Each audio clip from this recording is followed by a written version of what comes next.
Is it you share here? On. Yeah. You want me to mute?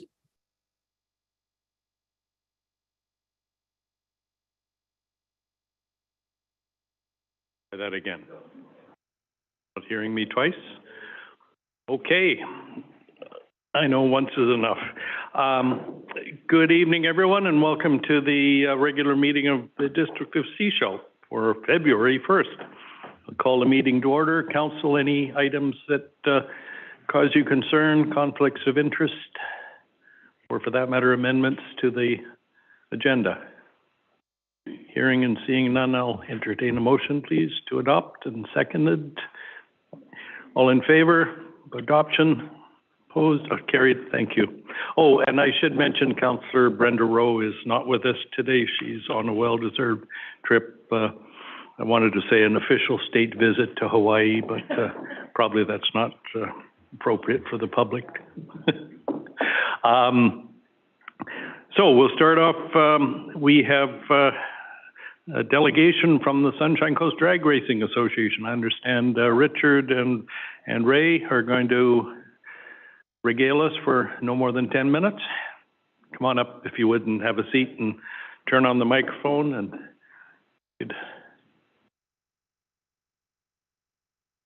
just press the button there and great. Excellent. Thank you for the opportunity, Mayor and Council, for us to present to you from the Sunshine Coast Drag Racing Association. My name is Ray Deerolf, and this is Richard Austin. I'm the current Vice President of the Sunshine Coast Drag Racing Association. And we'd like to acknowledge that this event is being hosted on the unceded territorial lands of the Shishlash Nation. So we'd like to just sort of discuss a little bit about the history for those of the new councillors that don't know much about the Sunshine Coast Drag Racing Association, the history of it.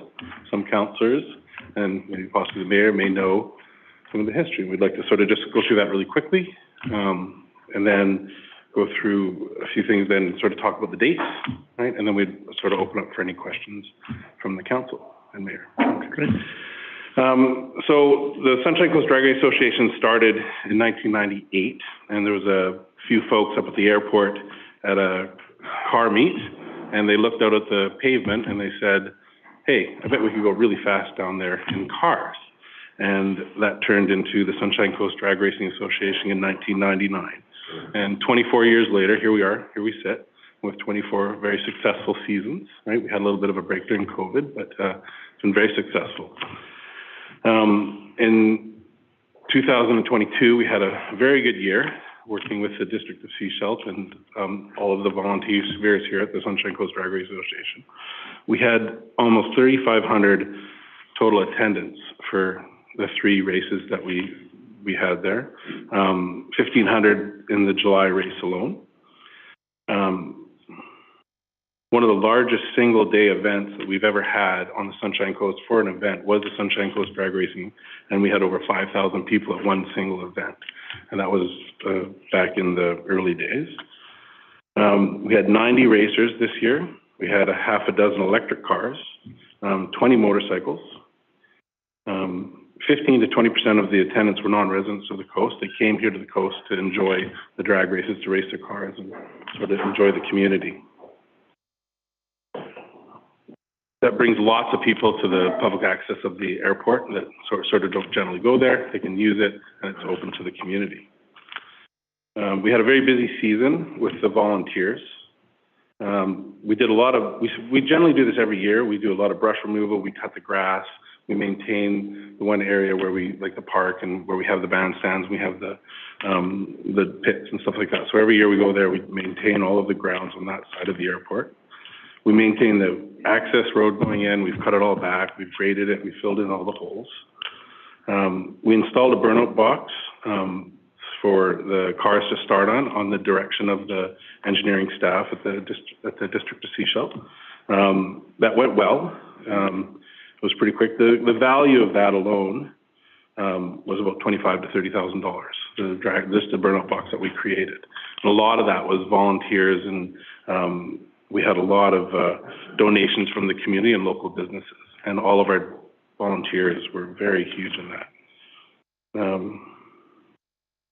Some of the volunteers were like Central Coast Concrete, H&H Development, Lehigh, Western Craft Contracting, GBS, Gary Davis Trucking, Rise Concrete, Boyce Framing, Canny Toning, and many more people. At the final inspection of we met with the staff at the airport when we were sort of closing down the shutdown meeting after the burnout box was removed, and to look at the airport and the runway. And it was determined at that time there was no damage to the runway whatsoever, other than the fact there was some black marks from the tires over the white lines. And we agreed with the district staff that the Sunshine Coast Drag Racing Association would contribute to repainting those, and that's still ongoing. So when it does happen, we will contribute to the repainting of that. We're going to cover some of those costs.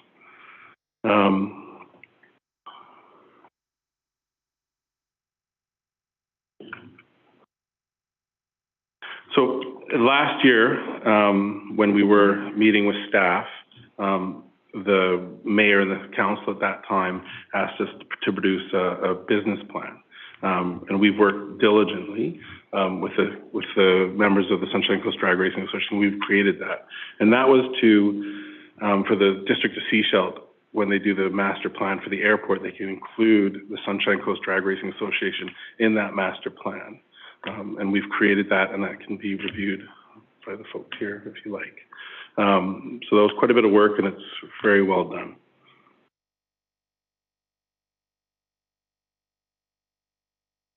We had about 700 person hours working at the airport in 2022. Ray, can you just speak up a little bit? Okay, sure. Sorry. Maybe I'm reading and pull the microphone closer. I'm usually sort of standing up. So also, the Sunshine Coast Drag Race Association is we're big on volunteering. So we work really closely with the high school drag racing. There's a high school drag racing club at the Cadillac School, and we support that. We raise money for the canoe journey, the pulling together, and the First Nations ocean-going canoe and cultural experience. And we also provide a venue for the Lions Club to fundraise because they do the vending and the food. So that also goes back out into the community. So the dates that we're requesting currently right now are 3 weekends, May 27th and 28th, August 11th and 12th, September 2nd and 3rd, and we want one rain date of September 10th. And we'd like to reinstall the concrete pad and request not to move it at the end of the season and leave it in place. And I think that's about it on the history. And then we can open up to questions if you guys have any. Richard and I can answer anything you may have. Great. Thank you both. Council, questions? I wanted to clarify, you said you have submitted a business plan? We haven't submitted it yet, but we've finished with it. our staff? Yeah. Thank you. Yeah, we just finished it off in the last couple of days, so it's been printed, and we have it. Great. Is there anything you want to share with council? Because I stand to be corrected, but I don't think we've seen it. No, we can share it. Yeah. No, I mean, just what are you proposing in your business plan? For sure.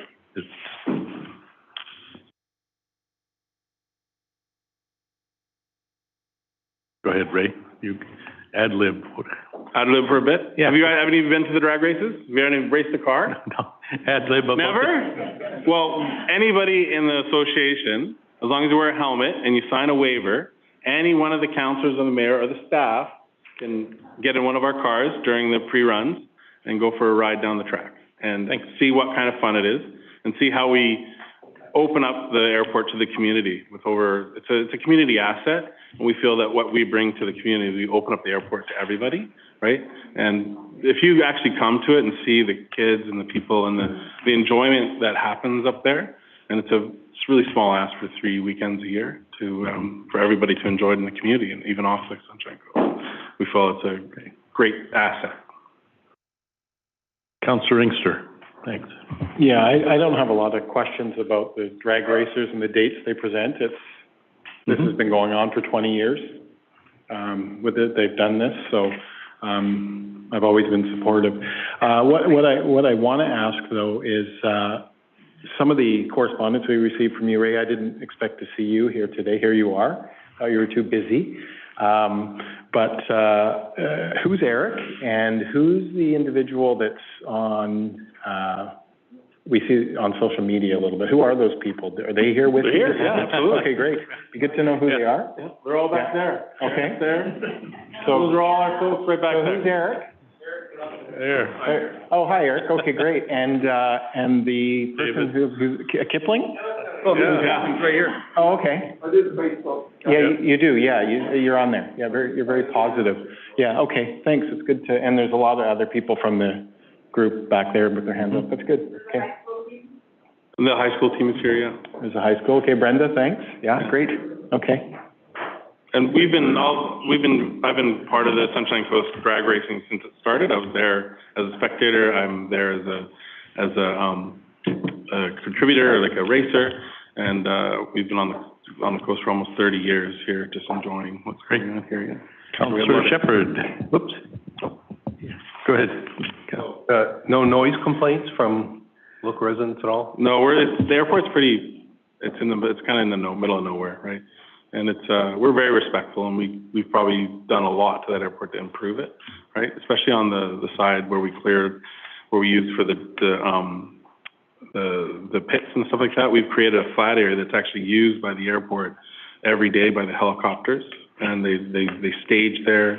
It's a safety landing place. It's actually in the airport plan now, the area that they created over 20 years ago with like thousands and thousands of man-hour of excavating and creating and drainage and stuff like that, so. I think it's officially called the bullpen, which is sort of on the north side of the runway.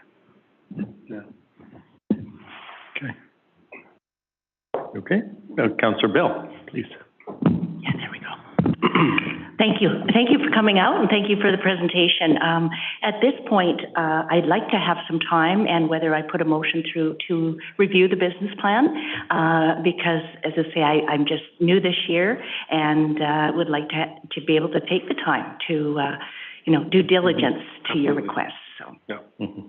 And I think the business plan relates to the future. It is, yeah. Right, as opposed to this. It really goes into the history too, and it talks about the history and the future and how we want to continue with the drag racing on the coast, so, for sure. Yeah, okay. Any other questions? Oops, Councillor McLaughlin, please.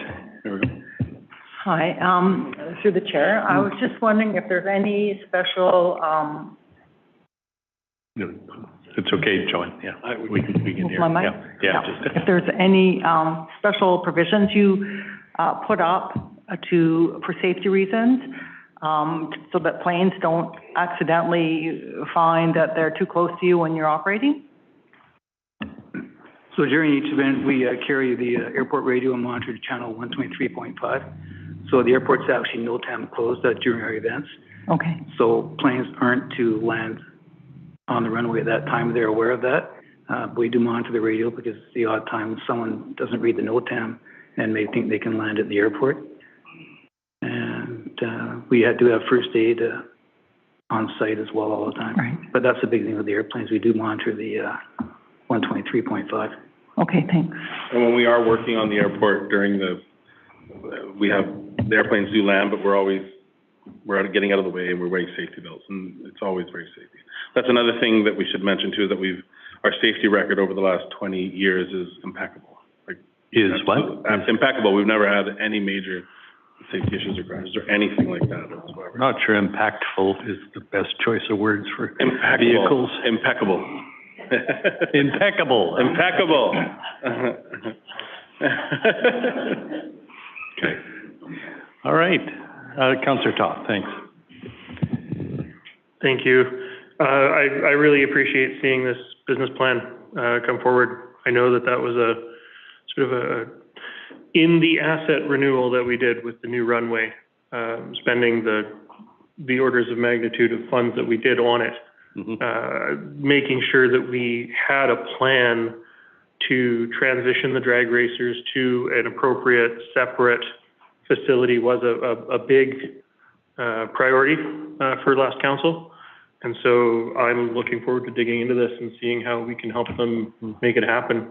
So thank you. Very well. Yeah.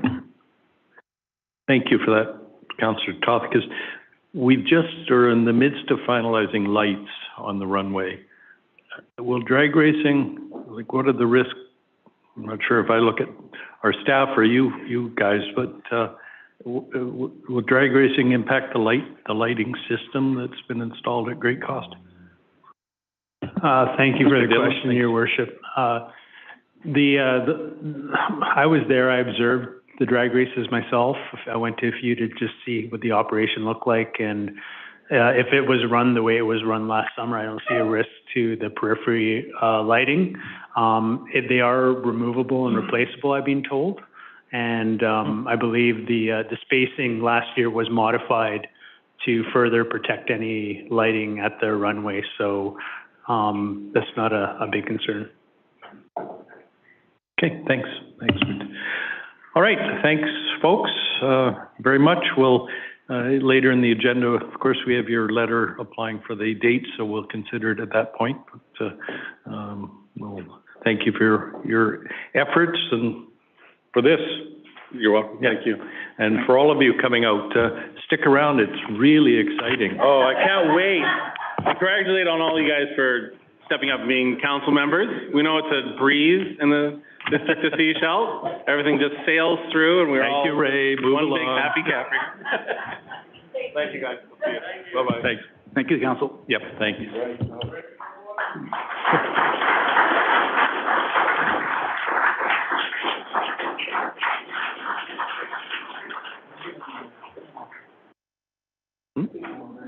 Correct.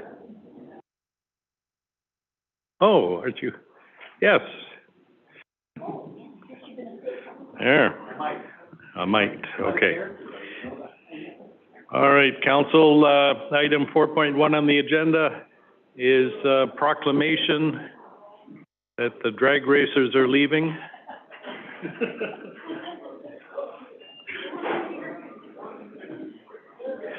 Boy.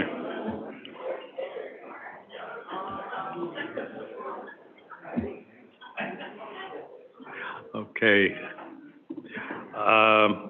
Okay, it's my pleasure to, as we've read, declare February 20th to 26th Heritage Week in the District of Sechelt. There. I will not be reading it all, but it is in our document. Council will move on then to item 5.1, our council meeting of January 25th. And I believe staff have some amendments. So perhaps we'll let you go first and then see if we have any other amendment, please. Thank you, Your Worship. Yes, it was brought to staff attention just before this meeting that there are several errors in the minutes that we would like to correct just as a matter of housekeeping items. So if I could read the list of them out and then turn it back to the chair to make a motion to that effect. Great. Starting with page 6, there's a statement following the two motions on tonight's agenda. The page numbers I'm using are in reference to the February 1st agenda that we're looking at this evening. So to add the word "for" to correct the typographical error in that line, and that the words "of change to fees" be inserted after the word "consideration," just to provide clarification to that statement. Moving on to page 7, as we do have a standing agreement that all opposed for motions will be recorded in the minutes, we should add the opposed in that section. And then the councillor report from Mayor Henderson was omitted in error on page 9. So it's proposed that we add in, Mayor Henderson noted that the volume of meetings and agendas has been significant for many elected officials and commended Councillor Toth on his effectiveness in his role as chair for the Sunshine Coast Regional District Finance Committee meetings through the budget process. Moving on to page 11, there's a draft watermark that should be removed. This is for, my apologies, Your Worship. Let's stop there and we'll move on to the next one when we get there. Thank you. Councillor Toth. Any other amendments? Just one on page 9 in the board report, round 2 budget scheduled for February 21st and 22nd, not February 1st and 2nd. It's the only thing I had that was good. You got that? You're okay? Yeah. Okay, anything else, folks? You okay to adopt as amended? Moved, seconded, all in favor? Carried. Ms. Paulson, for the Committee of the Whole, remove the draft watermark. Oops. I'll speak for the Deputy Corporate Officer. We'll remove the draft. There. We've been having some challenges with our microphones today, so. Thank you, Your Worship. So page 11, that the draft watermark be removed from those minutes. And on page 12, there is a point that could be clarified. The phrase "are not taxed to the public" be replaced with "do not impact taxes." And sorry, fourth bullet down, right? Fourth bullet down, yeah. Yes, thank you. And that same page, page 12, that the 7th and 8th bullets be combined, and that the 9th and 10th bullets be combined, and that's just to provide a fulsome statement in one bullet instead of 2. Okay. Anything else, folks? Not a motion to receive and seconded. Any discussion? All in favor? Carried. Okay, we go on to item 9.1, our first of the 3 business items for tonight, short-term rental business type 3 initial application review. Mr. Allen, do you want to give us an overview? We certainly all had the opportunity to read your report. I thank you for that. Great, thank you, Your Worship. I will attempt to be brief, but I have taken some notes to do my best to cover off the important parts here. And the notes, of course, are based on the content within the staff report this evening. So this relates to the type 3 of the 3 categories within the business license bylaw, the secondary residences. And we're moving along with type 1s and 2s as well. Lots of those applications are coming in, but this particular report relates to the type 3s. And so back in December, we selected a date of January 10th to receive application for temporary use permit to allow this program to continue and ideally have licenses in place ahead of the spring and summer season and so forth. So doing the best we can here. Recently, I believe it was 3 weeks ago at a council meeting, we brought forth the decision-making matrix, received council comment, as noted at that time, compared it to other local governments using a similar program. And at that time, we were able to put that together and utilize it here. And simply the goal of the decision-making matrix is to allow for council to engage in a fair decision-making process, to have the information that is required. So one item that we do want to bring forward for council consideration here this evening that does provide staff direction on how to help you folks make a decision is this issue of nonconformity. It was raised throughout the process. It is difficult. It does require an interpretation of the law, in particular, Local Government Act, Section 528, respecting nonconforming uses. And it can be, in some cases where it's not crystal clear, subjective. And so recently this came forward as a result of the court case. The court decision was respecting the business license bylaw, and we're moving on with that, and the bylaw has been deemed valid. But it's brought forward some question about nonconformity respecting land use as it respects to the zoning bylaw. As council knows, zoning bylaw 25 was repealed in October of last year and now replaced with zoning bylaw 580. And in the previous zoning bylaw, short-term residential rental was a permitted use in the R1 zone, the R2, the R3 zones as a principal use. Now within zoning bylaw 580, for the most part, the old R1 and R3 zones, particularly where the ongoing short-term rentals are located, is within the R1 zone. Now the R1 zone permits short-term rental as a accessory use, as in principal use being residential, because fundamentally it is the R1 zone, residential. These structures are, in fact, houses. The question is, can they be rented for the purpose of short-term use? So not to be confused with multi-unit tourist accommodation facilities, but a house being used for residential. So it does get a little bit tricky, if you will, determining, should we go this route of nonconformity, determining how these facilities have been used in the past and were they in fact used lawfully pursuant to the zoning bylaw. It's our understanding that the issuance of business licenses or lack of business license in the past has no bearing on nonconformity. Nonconformity strictly ties to the use of the property as it relates to the zoning bylaw. So therefore, in summary, there's no means of determining if one had a business license in the past as a means of establishing nonconformity. Establishing nonconformity is done through examination of use, historical use, and in particular use from last year. And so what we're looking at here, and this is, as I say, it's a difficult decision. We've had our own opinions on this from our legal advice from more than one. And it comes down to the fact that it's potentially a little bit murky. Council can make a fair decision, what council believes is fair for the community, and staff will be pleased to stand behind it, regardless of which decision that is. But that said, it's also our obligation, our duty to provide you with the best clear information that we can. And so that's our challenge. And in part of that challenge, we're looking at the possibility of a compromise in part. It's an opportunity to just step that back briefly. We do have some folks who have declared non-conforming status. We have other folks who we know operated last year who've applied for a temporary use permit. And so there's up to 30.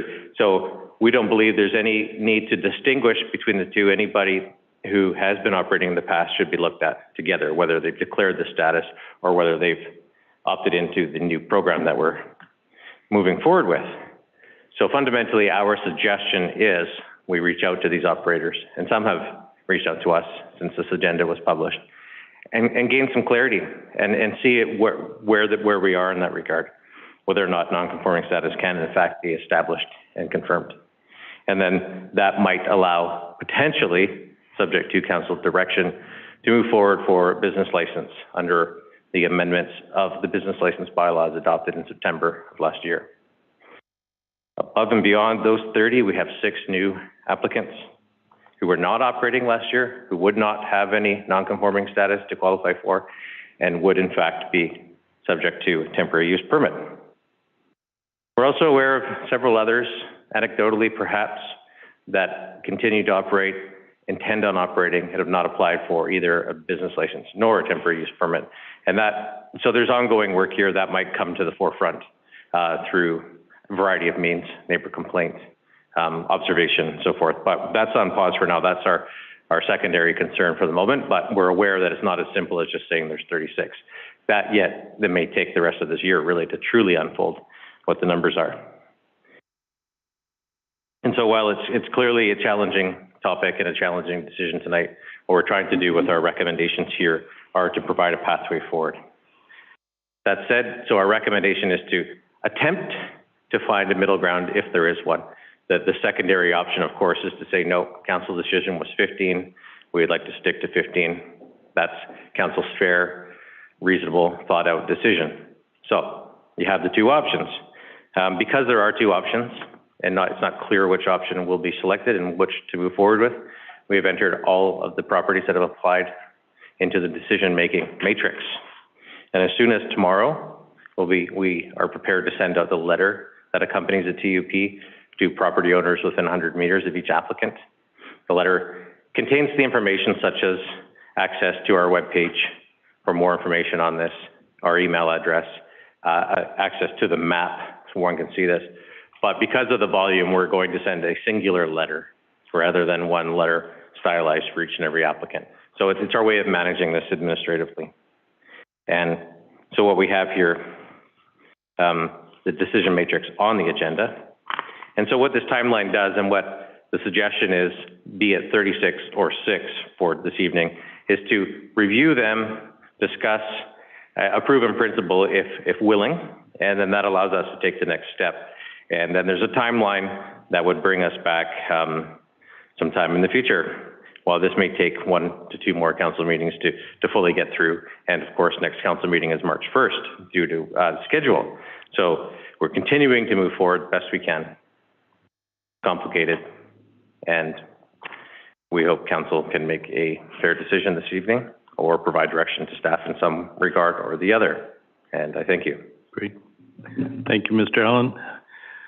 Council, you've had a chance to read the fulsome report from staff. Councillor Toth, please. Thank you. Just in reviewing the items and listening to the introduction, I seek clarity on this.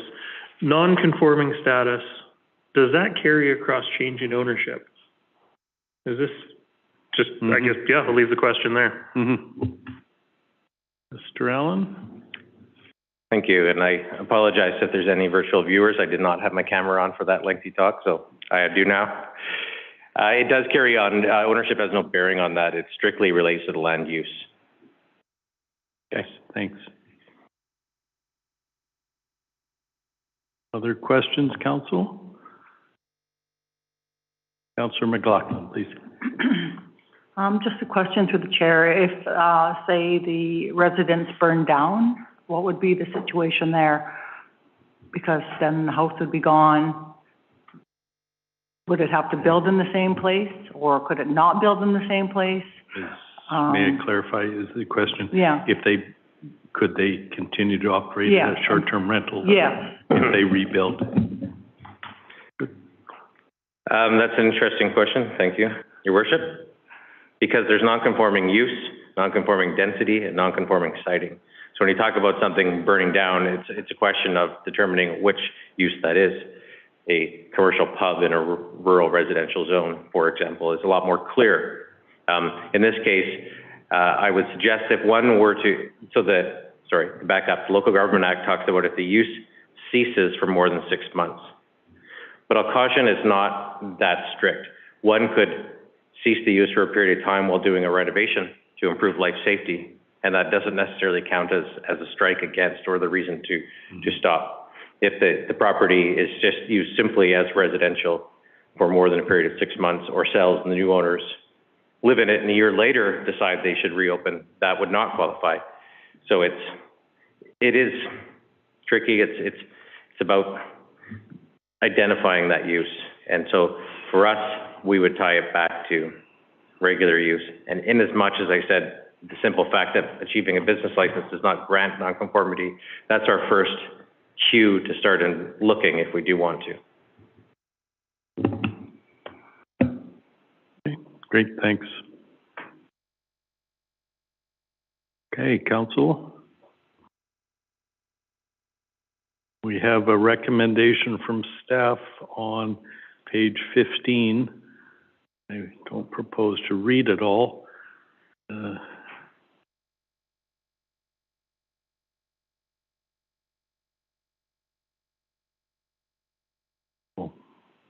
How would council like to proceed?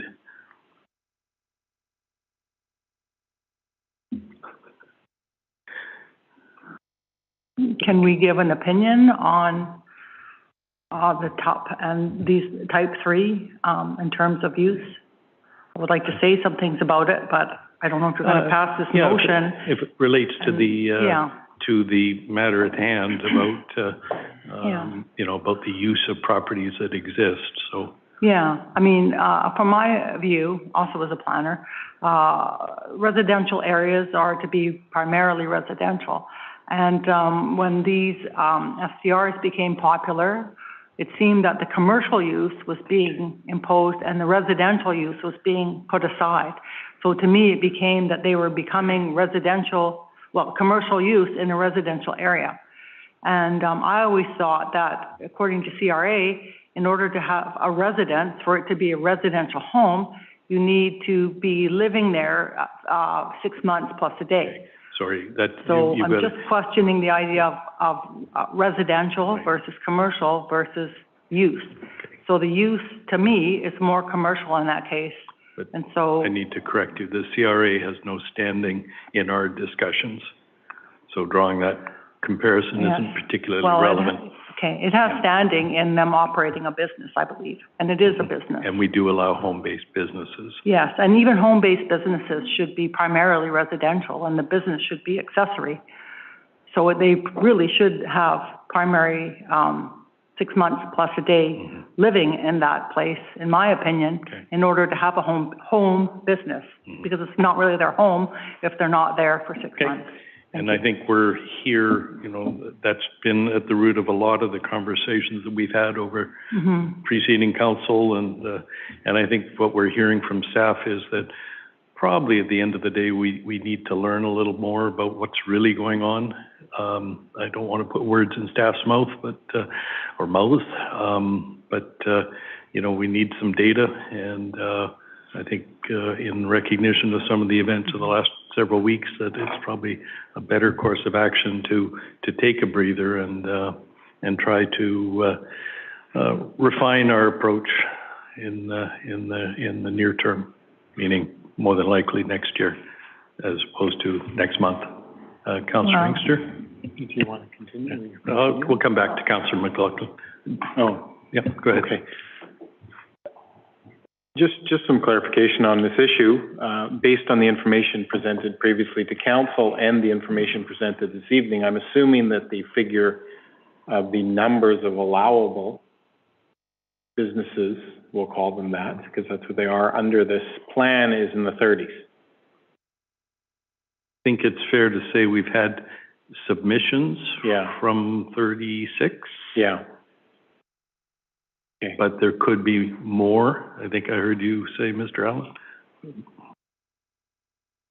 Yes, that is correct, Your Worship. We do expect that there are a number of operators who have not applied for any type of license or permit at this point. But I can't give a number on that, but we certainly hear so from anecdotally. Yeah. Yeah, I mean, there was examples in the past, because we've dealt with this in Sechelt over 30 years of advertisements being made, and that's how we would detect the additionals that staff with the internet as prevalent and powerful it is now. That's in a sense an easy way to find out who also is in business, and it was something that was done 25 years ago as well, to look at things like that, that web presence. The reason I asked is that we've been going through this issue the last couple of months and going back and forth with staff, and the previous council, through consultation and discussion, had a lot of talk around this issue and to determine the workable amount. And it's interesting because I will go back to what I said 2 months ago, is that I'm not sure if the original amount presented was what we would end up with. And sure enough, we're hearing that the proposed amount is more than the original amount proposed. So it's an indication to me of the workability of this new bylaw being put forward, because there was a number of things that I had concerns about, and it was all about workability, what will work. So that's why I was asking those clarification on figures, because it sounds like it's more than that original amount is being proposed here. And,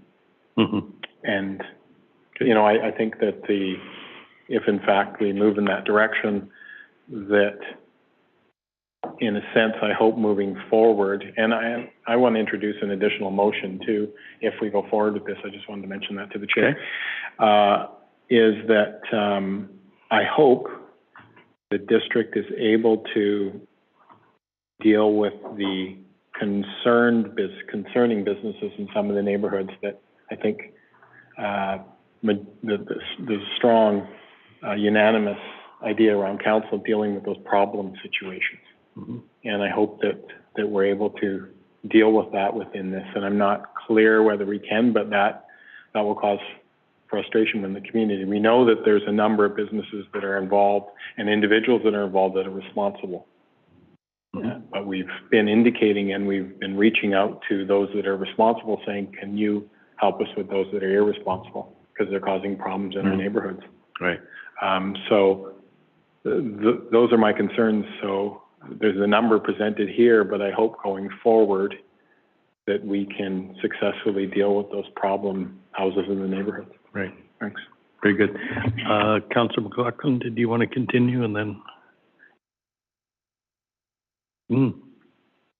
Your microphone, please. I guess also the question for me coming up, and I think the big concern from the communities, the neighborhood associations, was the idea of neighborhood fit, which is hard to define. But I think, we're trying to manage the number somehow, at least get an idea of where they are. It's nice to see the map, to see where they are and where the clusters are. And so seeing that map, I can see that in Sandy Hook somewhat, but Tuwanik and West Sechelt do have more than other places. I mean, especially Tuwanik, I was quite surprised. But so how can we ensure that neighborhood fit? And I noticed in Gibson's, they actually got more feedback from other local residents in the neighborhoods by posting the addresses and inviting comments. So I would wonder if we could do that as just to make sure we really do as much as we can to ensure comfort in the community and a chance for them to respond, because it's great to have all this information and I appreciate it all being gathered. But I noticed some of them, they don't have a management plan or safety plan. There's issues with some of them. And so I would wonder why we would even want to support such applications, because that's a red flag to me, so we'd have to really have maybe a stronger criteria for evaluating them, so that we don't have any liability with regards to not following up with some of these things too. Because if we would be giving them a business license, that puts some onus on us to dot our I's and cross our T's. I think more than we did in the past. Yeah. Okay, thank you. Councillor Shepherd, please. Just to follow on point to Councillor McLaughlin's point, it's clearly in excess of the number that the previous council approved, but that was an attempt at bridging what the community associations were looking for, which is neighborhood fit. So council tried to reach a balance by setting an artificial number at 15. Now, I'm generally in favor of what staff are coming forward with in terms of non-conforming uses that had a prior license. But as long as we have the ability, again, as Councillor McLaughlin mentioned, to reject applications where there are repeated noise complaints, no management plan, no one able to come in and deal with problems, within a reasonable time frame. So those are solid metrics for rejecting licenses. I guess the last point is when we start having a huge number of licenses in one area, and remember, all we're talking about here are the type 3 licenses. So in these areas, there may be far more type 1 and type 2. So perhaps using that as a criteria to reject licenses when there just seems to be too much of a concentration in one area. Thanks. Yeah, I certainly think that's what I'm hearing about rigor.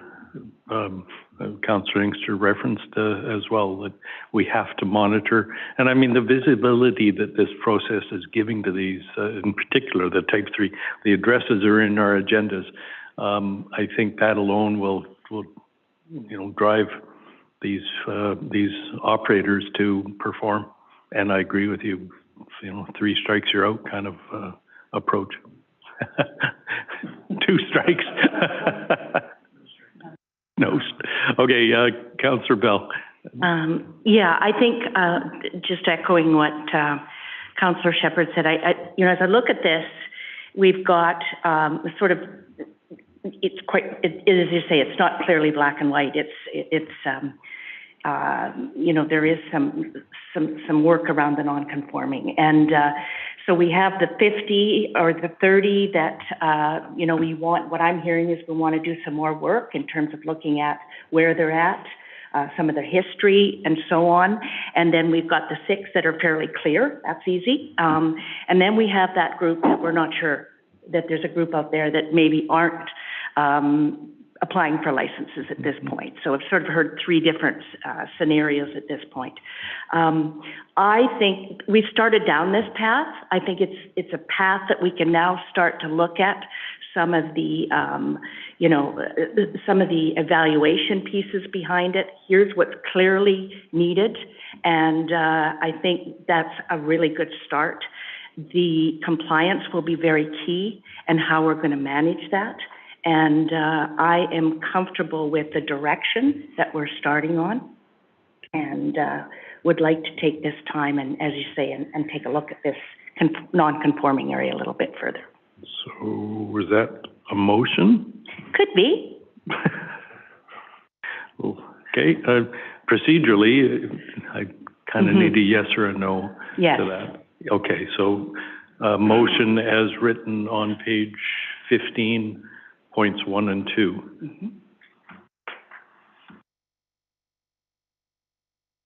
Which is the recommendation of staff.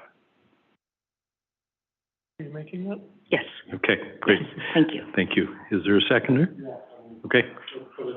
Yeah, fine. Okay, thank you. Just procedure. Councillor Inkster. Yeah. Thank you. I know why. One of the reasons why I think there's clustering is, let's be honest, there's water access in a lot of those cases. That's why in some of these neighborhoods there's clustering. If we're wondering, it's access to the water, because I know there's a lot of clustering on the inlet, and I think a commonality is access to the inlet. It's just the design of our community. But it doesn't mean that in some cases there's not a fit problem, because there's also year-round residents that live there and that have purchased homes there. So, and they're enjoying the water as well, but that's why there's the clustering, I think, is just the design of our community. So it's a water-based community. Right? Yeah.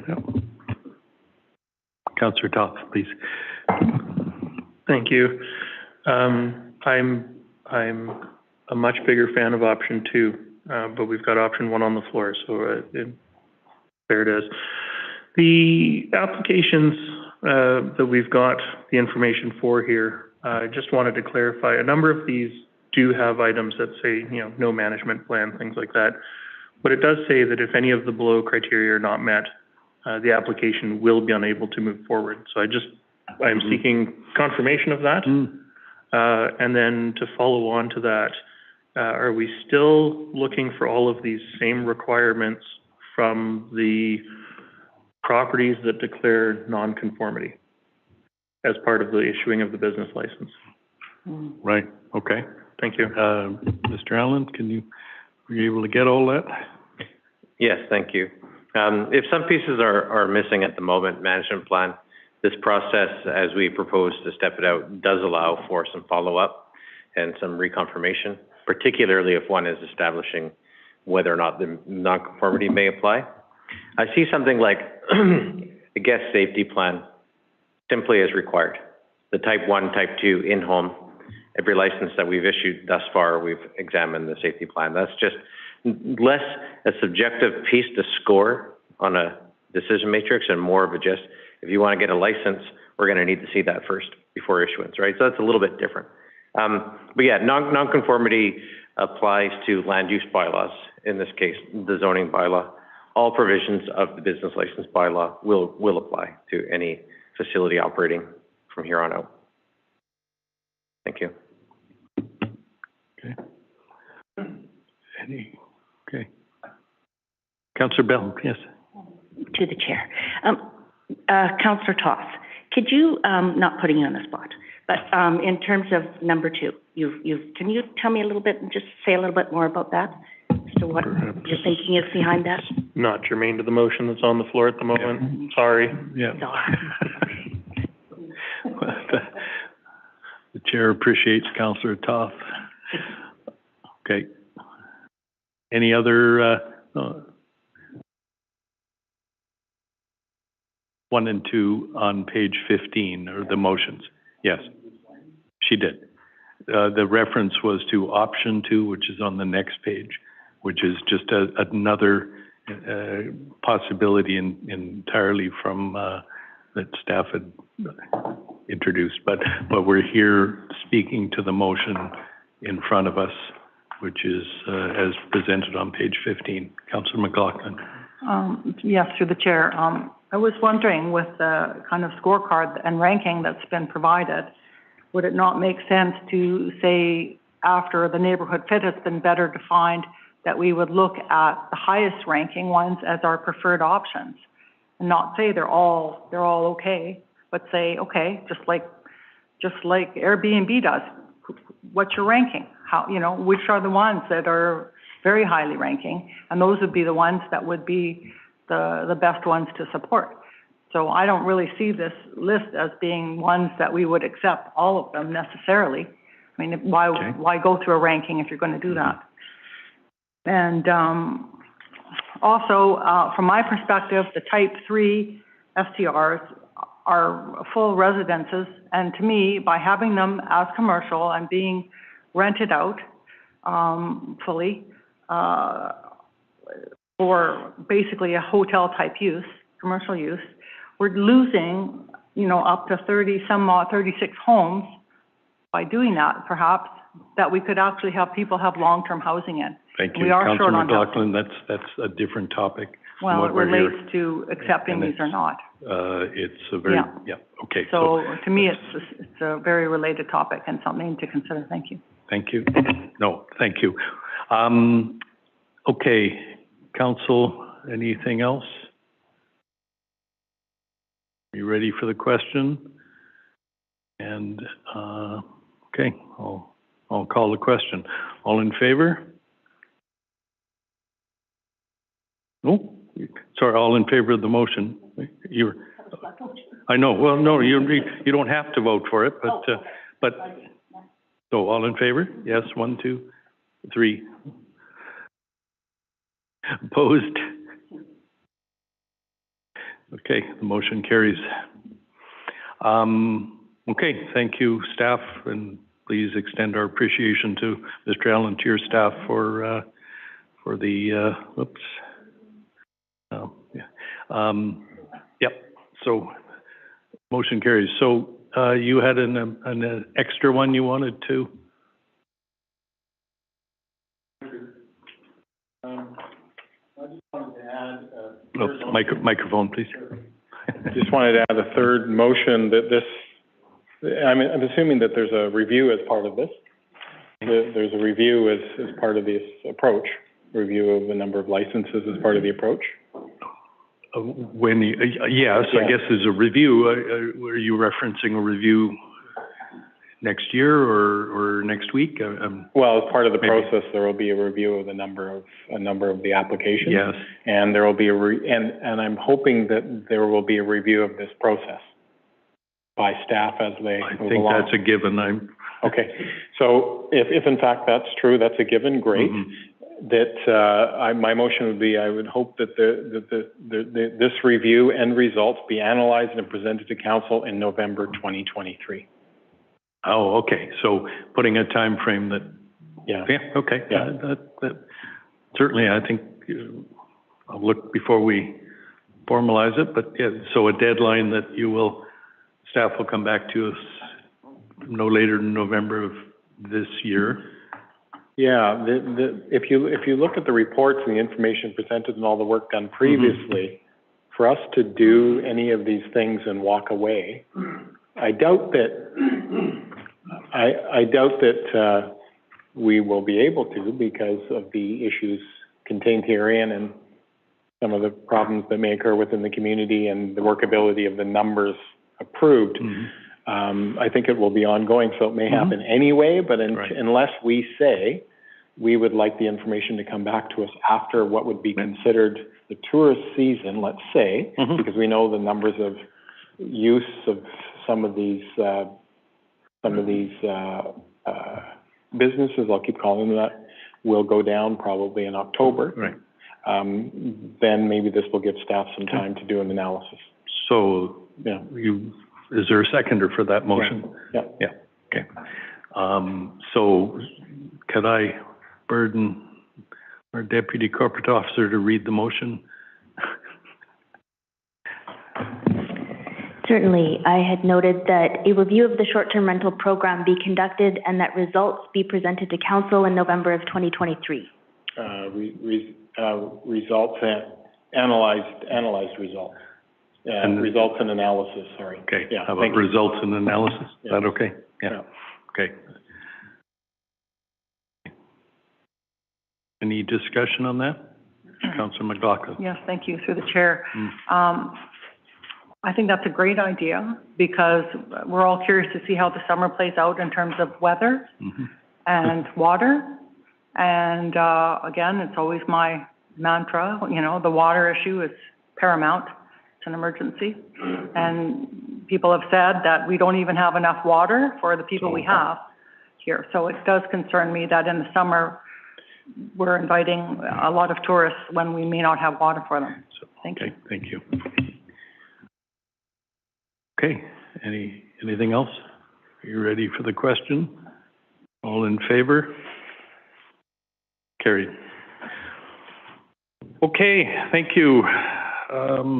Council, we will then move to item 9.2, the most exciting part of the agenda. If our corporate officer, Ms. Frank, we've gone through this, is there anything you want to highlight or? Not particularly. I was just going to summarize if you like, but I'm available to answer any questions, and it's all right there. Thanks. Thank you. So this is really just to present the policy for us to approve. Right. So, council, anybody got questions? Very important part of public entities. Please, Councillor Inkster. Just some thoughts on this. I think we just have to be with the protection of information that the province has encouraged municipalities to pursue within this document, that we just be real clear and diligent on the difference between public and private within this document. Between public and private, what? Public information that should be available to the public, and the private piece. Yeah. Right. Yeah. I think that's what I understand. From even the government, the provincial government. Yeah. Yeah. So I think that's clear. Yeah. Okay. Might I clarify, I'm sorry, I'm not seeing other hands, so I'll jump in. On page 62, at the top, the 1A where we say the corporate officer, is there provision for this to be a delegated position? Could, for example, a corporate officer delegate the role to a different person? Your Worship. Or if we didn't have a corporate officer? So, Your Worship, the corporate officer for Sechelt has been designated the FOI head. And the FOI head is defined in the FOI legislation, and it is required that all public bodies appoint someone as an FOI head. So this policy puts the corporate officer having the overall responsibility as FOI head. As you go through the policy, many of the actual actions say corporate officer or designate. Mhm. And yes, there's always that opportunity. The chief administrative officer is actually the person who owns this policy, so all of us, all staff report to him, so Right. him or her, so different decisions could be made, but that first 1A is, as of now, the corporate officer is the FOI Right, head. and it's a drafting comment more than anything, that it could be, or, I mean, it's really under the CAO's responsibility. That's right, That's, yeah. that's fine. Thank That's you. good. Okay. Council? Nothing, then a motion to, endorse the privacy management program policy. Moved and seconded. All in favor? Carried. When are you two gonna leave?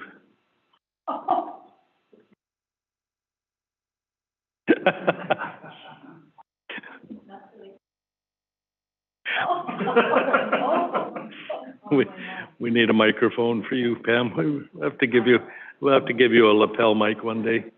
Council, we'll move on to 9.3, and these are the various resolutions we're suggesting to for the AVICC annual meeting, I think it is, isn't it? In April. Thank you to Councillor Toth for much of the drafting of these, and is there anything that anybody wants to talk about? Not sure. Councillor Toth, perhaps. Thank you.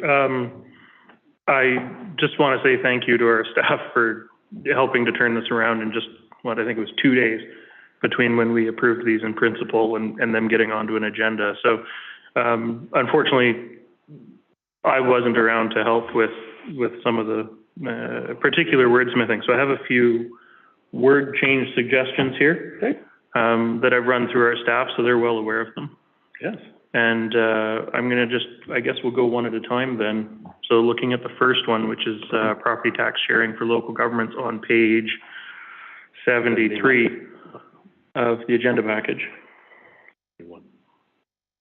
Oh, I see, okay, I'm looking at the summary. Yep. Okay. Please. The very last 2 words in the resolution say infrastructure services, and I'm suggesting that we change that to community infrastructure. Just a little more government focused rather than service delivery focused. So I'd like to move that we endorse the resolution as amended. As amended, okay, thank you, that's, yeah. So we need a second, we have a second. Any discussion? Yeah. Please, yeah. I was thinking about these, and I was thinking if it might be more useful to be specific in terms of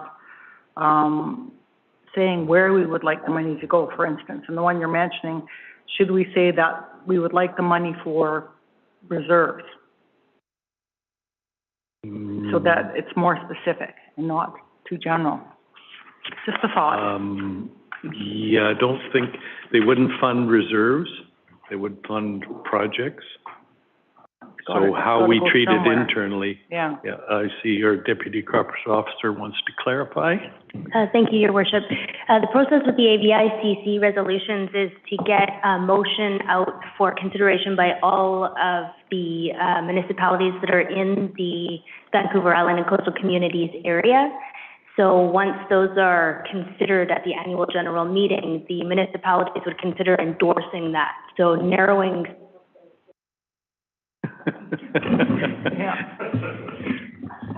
If the motion is too narrow, it might not be attractive for all of the municipalities to endorse it. Okay, thanks for that. Yeah, Councillor Shepherd. To the chair, yes, I would think that we want as broad a definition as possible, so the money can be allocated to any sort of hard or soft services, which benefits the town. Right. Okay. I have another suggested amendment, which I typed on the weekend and forgot about, and that is in respect to the second part of this, the whereas. The fact that it's a significant portion of provincial revenue is not actually the reason I'm intrigued by this and supportive of the spirit of this, but it's the fact that the revenue from this tax is due in large part to the attractiveness of the local communities to potential home buyers. So it's what we do here that makes our community attractive so people come and buy homes. And I think that's an important distinction, that it's not because they're making a lot of money out of this, it's that we're actually doing a lot on our side to make that revenue, to derive that revenue. So my suggestion, and I've typed it so I can send it to staff, and whereas the revenue from this tax is due in large part to the attractiveness of the local community to home buyers, which is in part a result of local government efforts. As such, local government should benefit from this tax.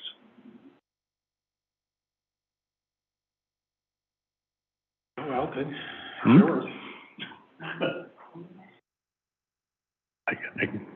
Sorry, Your Worship, just a point of order. We have a proposed amendment on the floor. Mm-hmm. We need to finish the initial amendment before we consider additional amendments.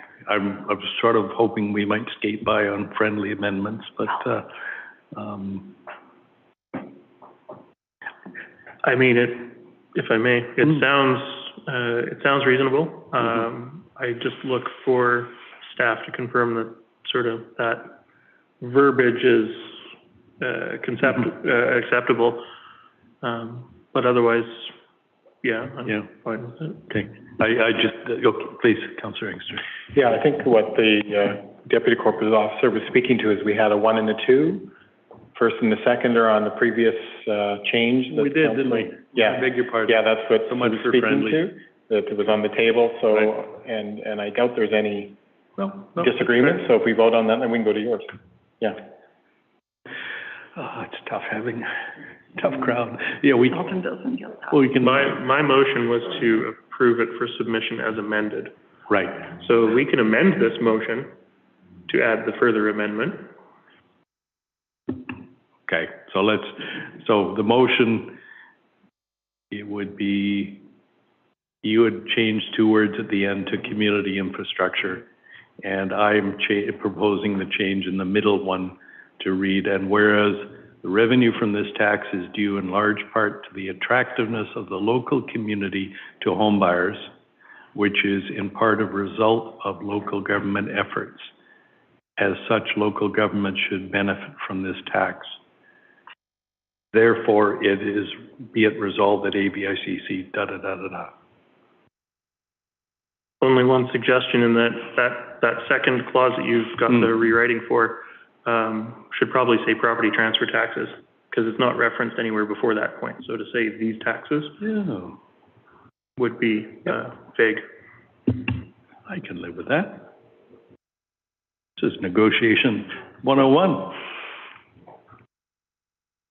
You're not following. Yeah. I'm just looking at the quizzical look so we can clarify that quizzical look. Yeah, I'm just not, the process is getting confusing because there's been negotiation within the amendment. Right. So let me just clarify that. The reason I'm making a deal out of this, if I was sitting in the provincial government, I'd say, oh, of course, I got lots of money, and you're just trying to grab it. No, I understand your argument. I accept your proposed amendment, but it's getting confusing because there was an original amendment that wasn't voted on. There was an additional one with negotiation. Well, Councillor Toth has corrected that the motion is to do this one as amended. So we're now discussing what does as amended mean or include. Right? So Councillor McLaughlin and then Councillor, or is that? No, okay. I'm kind of a purist. I think almost keep it simple, because if you asked me about it, I would be saying we desperately need that renewal money for infrastructure, and everybody does. And so almost every place in BC is attractive. and every place needs this renewal money desperately for infrastructure. So we can say it, but I just don't know. Yeah, but remember, and in this case, this is about all of the communities buying into it. So yes, I'm sure. every community will say, we're They attractive. agree with that, Yeah. Councillor Shepherd? Perhaps to help with clarity, if we could hear it being read out again with both amendments. Can you do that, or? Can I? All right, well, you want to try? No, I've got mine, okay. So the resolution is on page 73, and the preamble, and then that the following resolution be submitted is as typed. The next, whereas the cost of infrastructure renewal is as presented.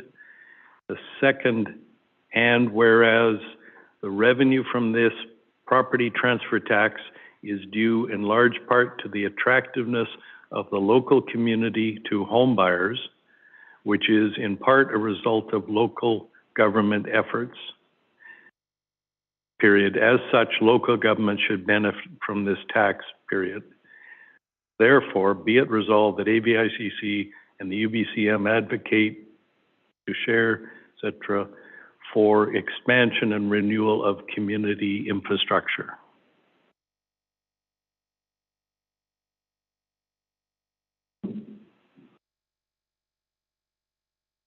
I'm just wondering if that then, just a process question again, gotten pretty muddy, if that has to be acceptable through the, just question the corporate officer, or if that has to be acceptable to the first and seconder?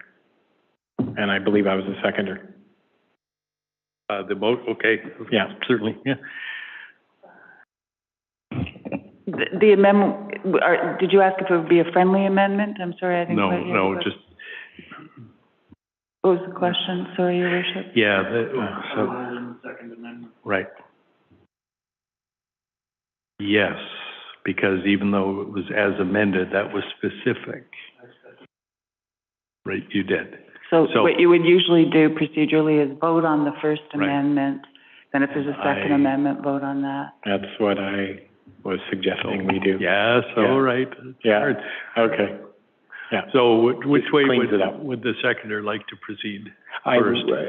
would just simply vote on the first one as Okay. presented. Okay, And as I say that, just encourage Councillor Toth for his second recommendation at AVIC, and the third one, don't do an as amended proposal, just make a change, and then we'll vote on it as amended. And then, just as advice, but let's vote on this, and then we'll come back to yours, and we can vote on yours. Yeah. all in Okay. favor of the first, Councillor Toth and Councillor Inkster's motion? Yeah. All right. Now, I will make a motion to amend that resolution to insert the second item. And is there a seconder? Councillor Toth. Any discussion? All in favor? Carried. Okay. You're on again, Councillor Toth. Thank you. Just give me one moment here. So the amendments that I would propose to this would be looking at bullet number 1 to change, that line would read substantially increase the resources allocated for the processing of water license applications. And then the second bullet would read prioritize water license applications to give urgency based on health and safety, particularly in light of the current climate conditions. So those are my suggested amendments. I'm not going to move anything yet because I want to make sure we roll it all up in one. Touche. No, we haven't moved it yet. But Councillor Toth wants to see if anybody wants to insert anything else before. So, any other suggestions to this resolution? Would you like to see any modifications to the form, the wording of the resolution? Councillor McLaughlin. I'm going to move it if somebody else. The chair doesn't I recognize just sort of you. have a question. Is the issue a lack of staffing to get these processes moving? We don't What know. is the problem? Yeah. Yeah, you don't know. No. I don't know. No. So if we knew, we could be more specific and say, Yes. this is what we need done. But, I mean, I sort of suspect that. but, okay. Yeah. Please, you may. Thank you. Just for a little bit of background, the Water Sustainability Act was brought in, I'll say 2016, but that, yeah, I'm getting a head nod there. So it was brought in at 2016, which required all water use to be licensed and wells to be registered, and like it really stepped up the requirements for those who would draw groundwater for use. However, the government didn't increase any of the resources to the water licensing branch, either at the time or subsequently. Right. And so there have been a number of deadlines that have come and gone, that all wells and all water licenses needed to be sort of done by a certain date. And they have to keep pushing that date back because they've been completely flooded with applications and requests. Yeah, that was an intentional use. Overwhelmed with, yeah. And so it's sort of accepted to be that they need to increase the resourcing within water licensing. So. Okay, would you like to, I'm trying to come up with a pun, but it's. I'm going to move these amendments. I'm not going to move it as amended. I'm going to move these amendments. I'll ask for a seconder. If an additional amendment comes, then that can be added after this. I'll move these amendments. And there's a seconder. Okay. Okay, so we're voting on the amendments. Yes. All in favor? Carried. Which one of you two would like to move the, I don't see any other hands up, so I'm happy to move that the resolution be submitted to AVICC as amended. I just have, no, I don't. Okay, second, thank you. Any discussion? All in favor? Carried. All right, we're getting better at this. Councillor Toth, you've got one more? I do have one more, but it's not this one. I actually have no amendments to make on this one. Okay. Personally. So would you like to move, well, get it on the table? I'm putting it on the table then. Very good, Yep. thank you. Yep. Second? Just, and then Discussion, please. Yeah, I'm fine with all these. I just wanted to speak to the general process here that was alluded to, spoken to by our Deputy Corporate Officer. If in fact these pass at the AVICC, they go to UBCM. And then if they pass at UBCM, then they're analyzed by the UBCM, Board of Directors and staff, and then it goes to the province's recommendations. I would encourage council members, as these three are passed, because I think they're quite good, that we speak to them at the AVICC. Yes. I will speak to probably all three, because I think that they're important, and I would encourage other council members to speak to them on the floor once they're introduced to the AVICC. Mm-hmm. Yeah. Okay. Really good. Yeah. Okay. So we have moved and seconded on this as the attachment 3. Any further discussion? Not all in favor? Carried. And is this a bonus? No, well, we've got a fourth. Is this also going to amend this one, or? I am going to amend this one. Okay. If council is willing, of course. So the amendments that I have for this particular one are, pardon me, the first paragraph, the actual whereas, first paragraph, says, I would change the words to say Indigenous peoples, particularly while undertaking critical local government infrastructure renewal. So just a few words being swapped out in the middle of that. So now that we know, I see after Indigenous people. Yep.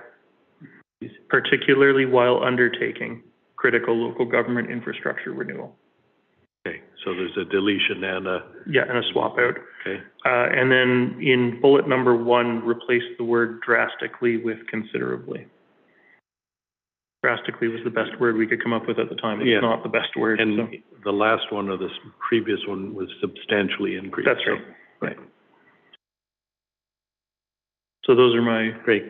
recommended amendments that I will move. That's a second. Okay, anything else, folks? Clear about the amendment? All in favor? Carried. Thank you. Okay, no more? We still have to. No bonus? We still have to move to submit this one as amended. Yes?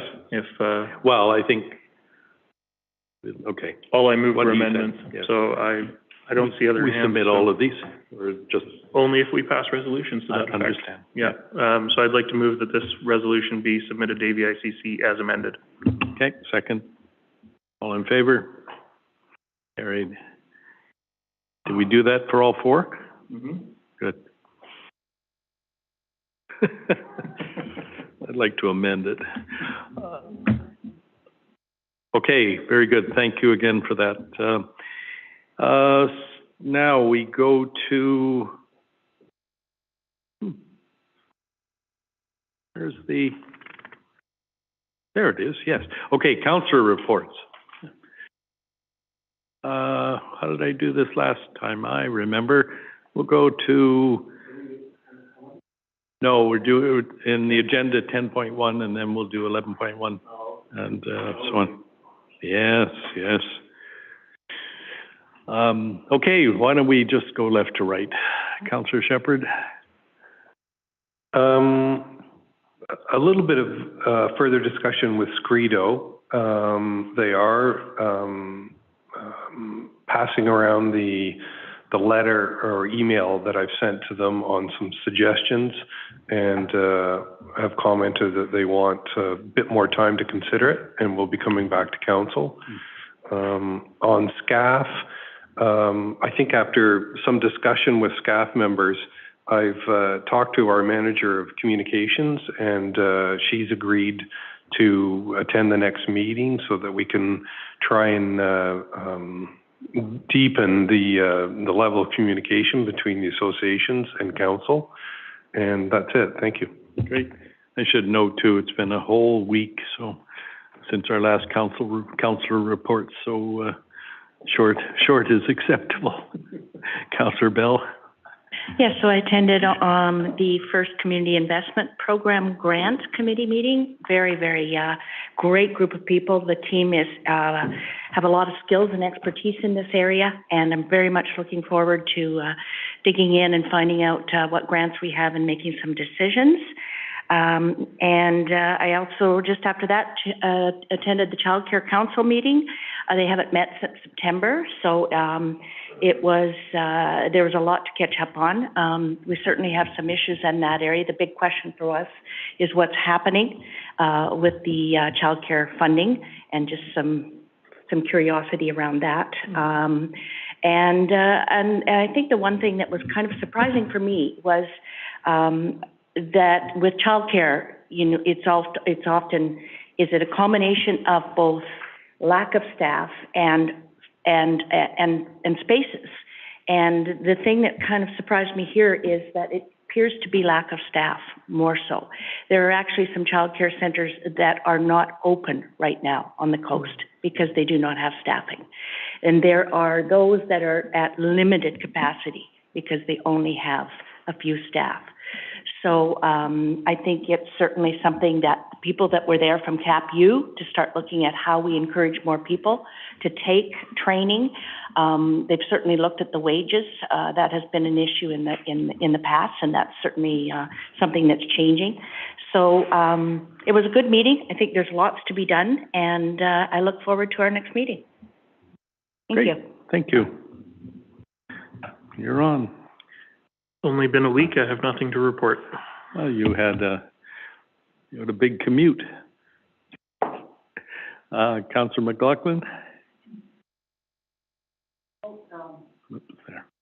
About 2 weeks ago, I actually did drop into the archives. I wanted to see it and see what they had in terms of information from the municipality. For instance, I was looking at for some of the older community neighborhood plans, thinking they might be there. I was sort of hunting them down because at one point they were listed in the library's catalog, and then they said no, they went to the archives, and then the archives moved, And now the archives have moved to a location where, you know, they've probably reassessed what they have, and these documents cannot be found at all. So, I was a little disappointed that there was like next to nothing there in terms of municipal information throughout history. So, I would like to be able to find those plans and, have them for review, because I think they do hold a lot of, you know, past history and knowledge about the neighborhoods, and help us, learn, you know, perhaps some things that are popping up over and over again, so that we can actually, use the plans. The plans are actually a communication tool. I think we've sort of lost track of that over the years, that, you know, plans can be easily understood, they're drawn, and they're shared, usually in a paper format, and are a great communication tool. So I'd really like to be able to have access to those. Thank you. Great, thank you. Councillor Inkster. It's only been a week, nothing to report, but I would love to have a conversation with Councillor Bell about childcare, and because I have some ideas. Some council members end up in particular roles, but and they do a good job at it, but I have children, so yeah, childcare, it's not as important anymore, but it was, and I have some ideas. Yeah, and I'm not sure what Councillor McLaughlin was talking about in terms of plans, so. Neighborhood plans. Where are they? Oh, okay, well, previous to 86, they would be most likely with the regional district. No, Yeah. Are they with us? Okay, okay. Okay, we'll have, exactly. we'll take this offline. Yeah, sure. Okay, and, yeah, I will almost follow Councillor Toth's report, but I'm going to preempt him with one thing. The Sunshine Coast Regional Hospital District had an inaugural meeting last Thursday, and Mayor Silas White was elected chair. But otherwise, acclaimed, no less, yes. Other than that, I actually had two trips to Vancouver in the last week. Ferries were on time. It's all wonderful. So that's, yes. Just on the subject of water, I understand the SRD, and we all read about what happened at the SCRD, but is there, and I don't know if this is the appropriate time to do it, but I'd like to keep hearing about the subject, how we're moving forward, if you want to do it another time, but You were going to make comments on the SCRD, but okay. Yeah, the SCRD, I made the similar presentation on Thursday last, similar to what I did here to you folks. We had probably an hour-long conversation about the different issues. There were concerns expressed. I would hope that the directors will review the video and think about what I said, because I stand by what I said. But at the moment, they did not support a resolution to spend the $50,000 on the testing. The particulars of what comes next from staff or the board, I think it's fair to say we're waiting for staff to provide some information, hopefully some modeling, which has been requested for a while, but I don't have a lot of clarity based on Thursday's meeting of what comes next. Please, and remind me, I was a little No, I think involved. you covered off the water conversation quite appropriately. It was a good conversation. I know, it's something a couple of years ago I had actually broached, not that location specifically, but a similar sort of program in another location. So I think up there was the appropriate place for us to have had that conversation. And I don't think, in talking to directors since, I don't think we're done with looking at other possible short-term solutions. Yeah, that's the way the couple of conversations I've had since have gone. In terms of other regional district information sort of to turn over, the regional district is going to be doing a budget presentation next week at our committee of the whole. here for how the budget impacts are going to affect Seashelt and whatnot. So council will be receiving a full presentation from the SCRD. And in the last week, we had a contract award for yet another imminent asset failure that needed to be taken care of. The hot water distribution system at the Seashelt Aquatic Center this time. It was $117,000 in one project that's being funded from capital reserves. And so this is temperature regulation that supplies the shower and all the other hot water needs in the building. So it's kind of, if we want to have showers there, it's kind of critical to have. But it did, highlight some conversations that have happened in that community recreation makes up a huge part of the SCRD budget. As of this year, it's looking to be about 27% of the total operating budget for the SCRD. And, the second one behind that is water and wastewater. So the amount that we spend on recreation exceeds what we spend on water and wastewater. And I think it's, so over the next couple of years, I think the region is going to have a hard look at the sustainability of recreation. And, whether we provide 5 facilities for 30,000 people is, they're nice to haves, but they're not need to haves, particularly in light of, our other priorities like water and our landfill and things like that. So I did circulate a link to the budget book from the SCRD, scrd.ca/budget. Page 62 has some very friendly pie charts, so you can see exactly what the distribution of operating expenses and capital being proposed are for the SCRD. So I think I'll leave it at that. Great, thank you. Sorry, I just got a text that a water main has burst. To supplement your comments about imminent asset failure. Councillor Inkster. The recreational facilities, one of the questions I've been asking more recently is, finance can always give updates to our members at that table if they ask, but the recreational facility loan on the facility, it should be coming to the end soon. Is that correct? 2025, I believe, is the end of that loan. The end of that loan. So it could be, in 2 years or something like that. Yeah. Because based on the decisions made with the parcel tax, I believe that could contribute to some of the revitalization of the existing facilities that Councillor Toth is concerned about. Yeah, I agree. Okay. We'll move on. 11.1, Mr. Dillon, I believe. So this is with us, Council, for our information.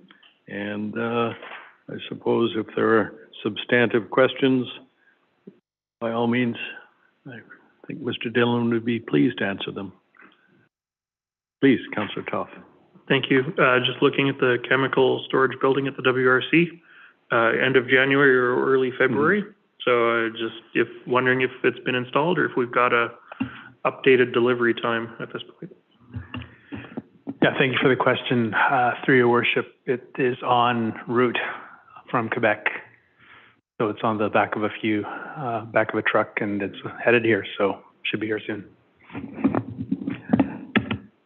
I had one about the Seashell Airport. I understand we still need to do some logging or tree harvesting. Is that imminent, or because this relates to being able to use the light, actually use the airport for aircraft at night, I believe. Please. Yes, Your Worship.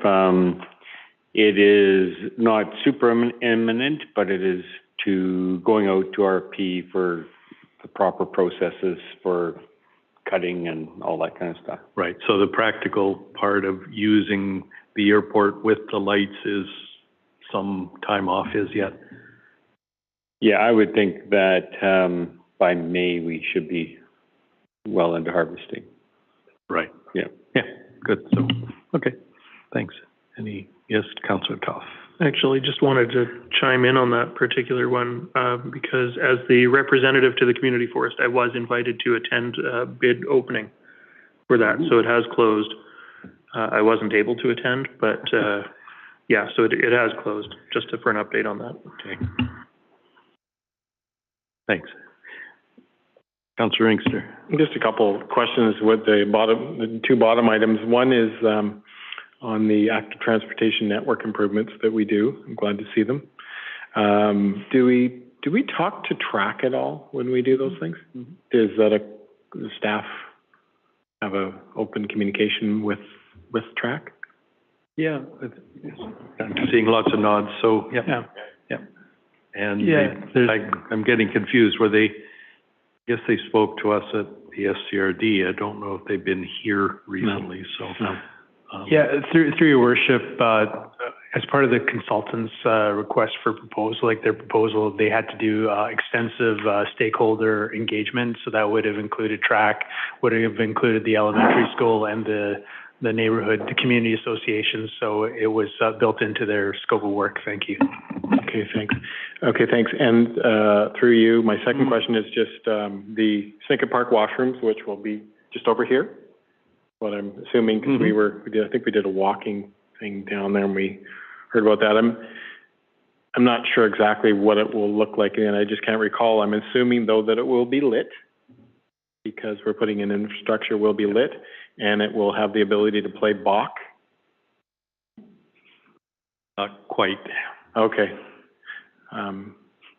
We're talking about environmental issues last week, environmental issues with the community and stuff like that, and how we want to make sure that community utilizes our facilities. Sometimes we might have to play some music.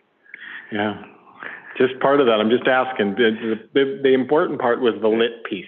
Right. Yeah, that we're lighting up our facilities, obviously in a downward, so that we don't disturb the residents, but so that it's well lit, so that we protect our facilities that we put a lot of money into. I recall the picture. It is modern and designed, recognizing it'll be outdoors and away from people, so I'm pretty sure it's secure and, Your worship, if I may, the unit has some built-in LED lights. There is a resident nearby, so we have to, be aware that not too much light would not be desired there, but it does have some built-in LED lighting. Thank you. Great, thanks. Okay.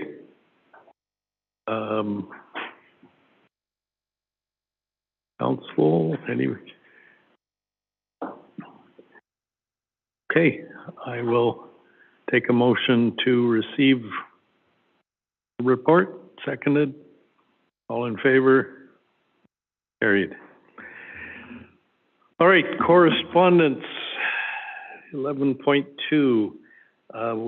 First item there is from a letter from the SCRD seeking our support.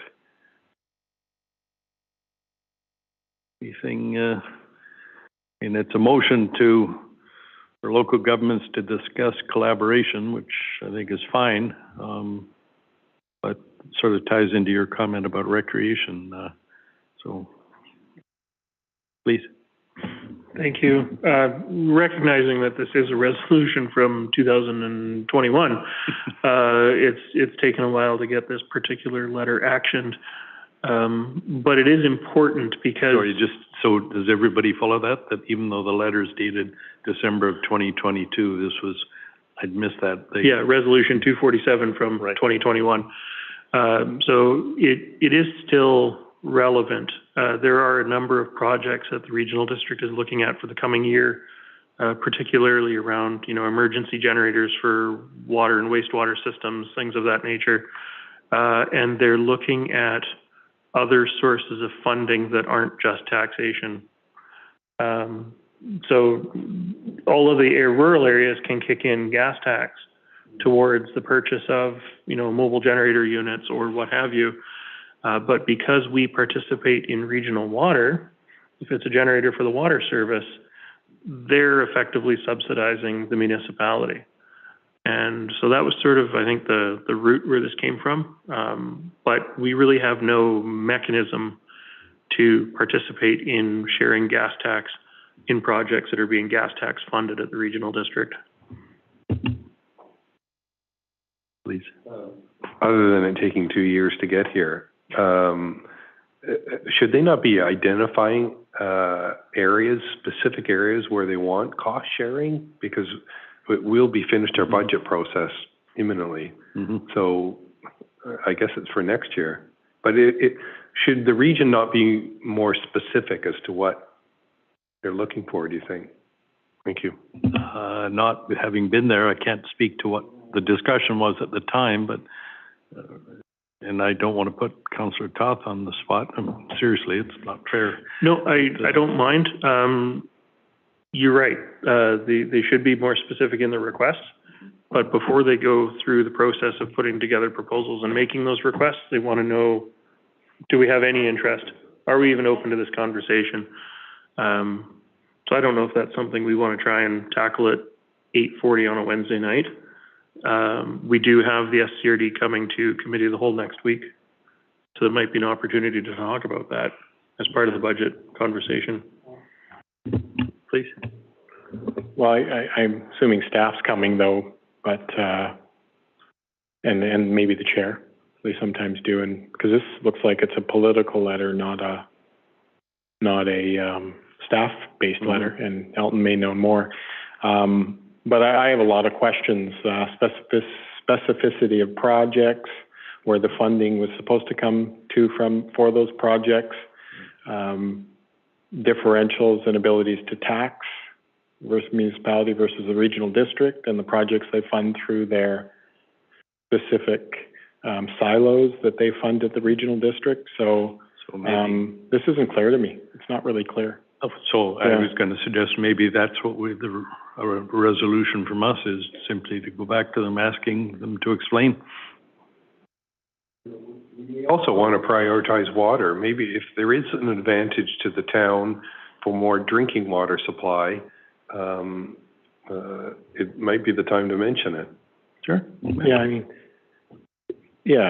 water is really important with the region providing that function, and maybe, maybe recreational services like a turf field, but, because that's missing. But that needs outside funding most likely, but, okay, so let's not get too specific. Yeah, point right no, now. I understand. I'm just saying that that's where, I would talk about, but it's confusing to me because the municipality, we look after our own roads. We have a lot of bills. So, yeah. So if this was asking, please contribute to A, B, and C, we'd be having a much different conversation. This is saying, hey, are we open to collaboration? And I'm kind of curious how it ended up. Of course, we're open to collaboration, but I don't know what that means, other than, of course, we'll talk. So perhaps it's just direction to our reps to, no, I guess maybe we should just have a response to this saying we considered it and we'd like more information from SCRD and itemizing priorities and suggested projects with an emphasis on water. Are you able to? YouTube's great. If you even remember, you can remember what I said later. Please, Councillor McLaughlin. Yes, to the chair. Isn't collaboration and sharing, isn't that basically a long-standing requirement anyway? I mean, all government's been told to do that for a long time. There could be cost-sharing capital projects, could be lots of things, space sharing. Right. There could long-term planning together, we should be doing that, and water is part of that. So I think there's lots of opportunity there. We could even suggest what we might like to share, but we have to talk about that first. Yep, I agree. Okay, so I didn't actually get a motion. Well, I'll move that. Yes. Yes, I'd love to. You don't have it? Do you have it? A version of it? Yeah, basically that correspondence be sent to Sunshine Coast Regional District in response to that letter, requesting more information on what types of specific projects and priorities they may be referring to, with an emphasis on water. Well done. What she said. Okay, moved and seconded.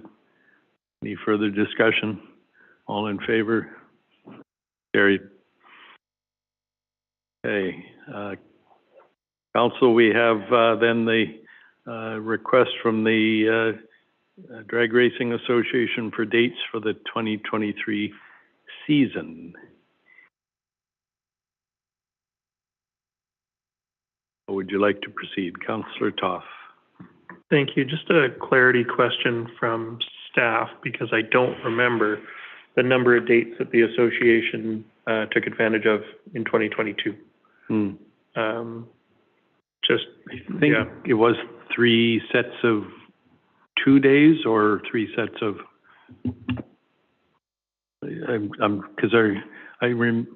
seems to me at least one of them was a practice day and then a race day.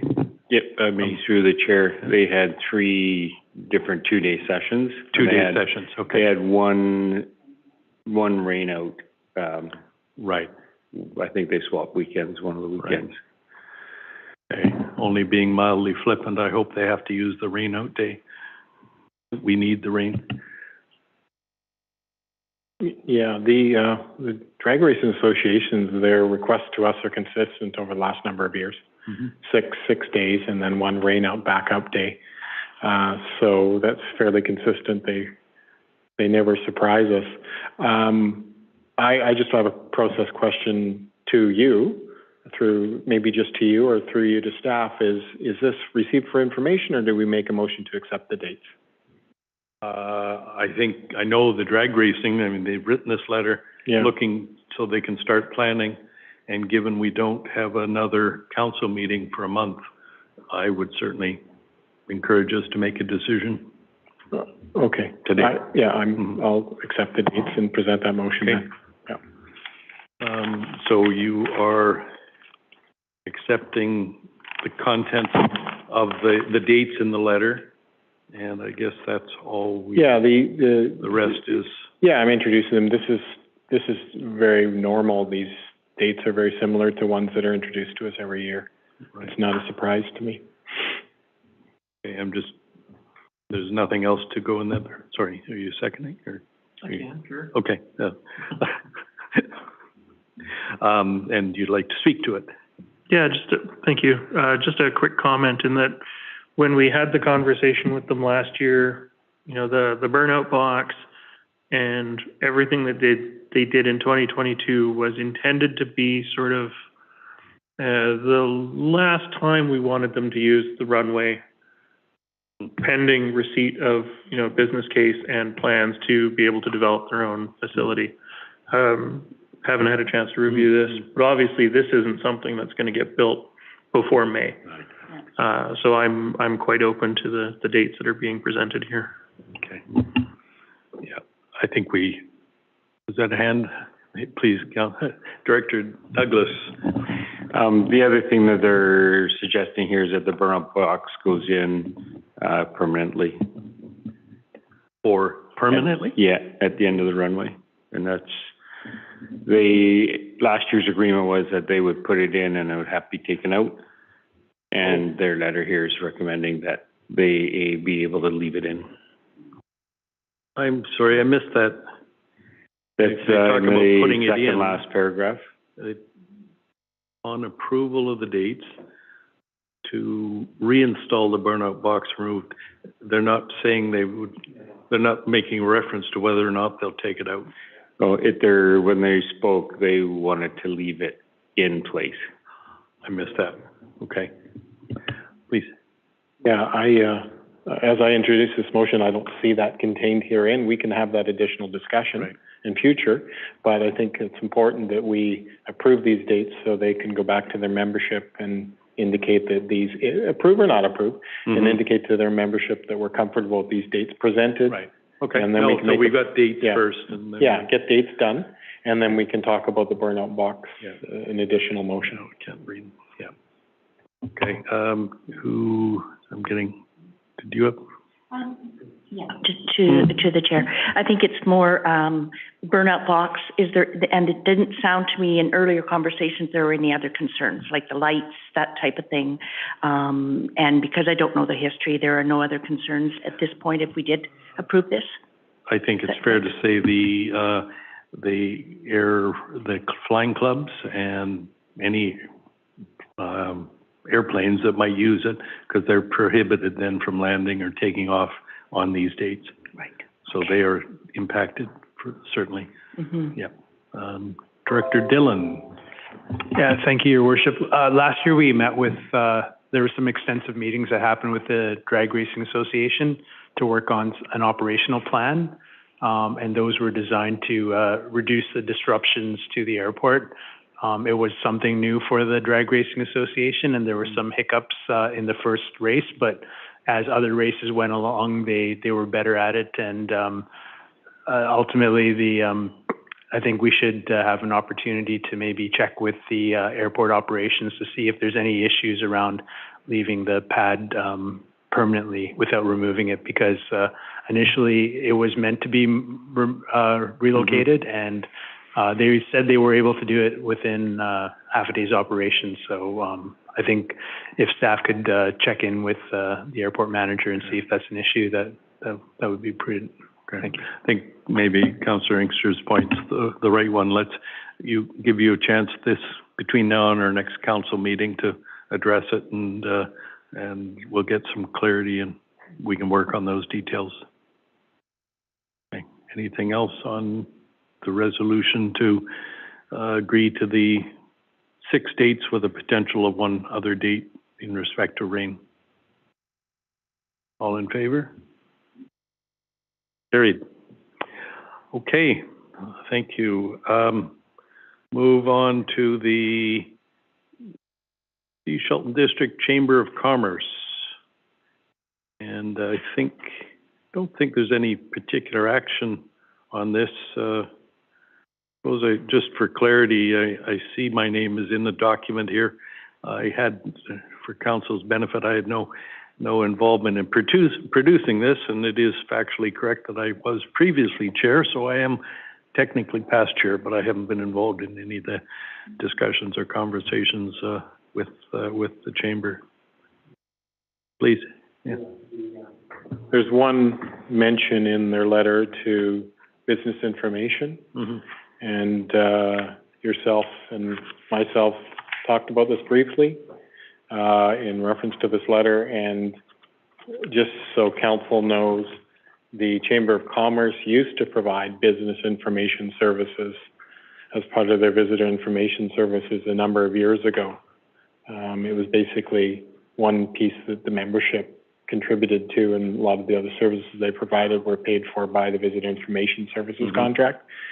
But as far as I can tell, it's probably not as robust now, that kind of service, because that chamber isn't part of the VIC Center, Visitor Information Center. So it's a good idea to look at going back to a model in which they help provide business information to the public and anybody interested in coming here. Much like, because what it has fallen on to is the district staff in a lot of cases to provide business information to individuals looking to relocate for various reasons. Yes. Yeah. So it's a good idea that the chamber also provides that information. So please, Councillor Shepherd.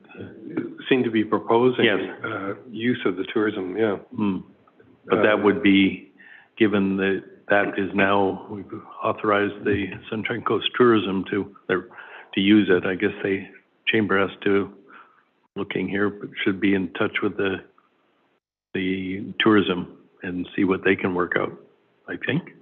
Am I missing something? Yeah.